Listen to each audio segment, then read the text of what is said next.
आज ना कढी आणि चावल खाण्याची खूप क्रेविंग होत होती, तर सोबतच मी पकोडेही बनवले होते. सर्वात पहिले तर मी धनिया एकदम बारीक चॉप करून घेतली आणि नंतर वाटीमध्ये थोडंसं दही ॲड केलं. इथे तुम्ही तुमच्या क्वांटिटी वाईज दही ॲड करू शकता. देन बेसन, लाल मिरची पावडर, हळदी पावडर, जिरा पावडर, धनिया पावडर आणि थोडंसं नमक ॲड करून त्याला छान असं स्टीर करून घेतलं, जेणेकरून लम्स राहणार नाहीत. देन कढाईमध्ये थोडंसं ऑइल ॲड केलं, जिरा राई आणि हे मिक्स केलेलं मिश्रण ॲड केलं.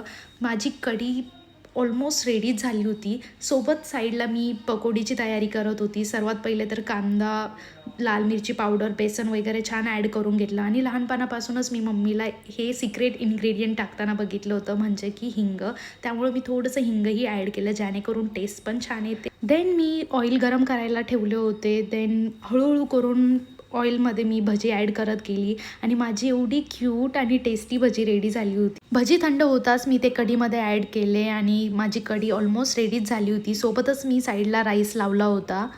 नंतर मस्त लंच एन्जॉय केला. चला, मला कॉमेंट करून सांगा माझा कढी आणि पकोडा कसा बनला असेल आणि सोबतच सबस्क्राईब करायलाही विसरू नका. Thank you for watching.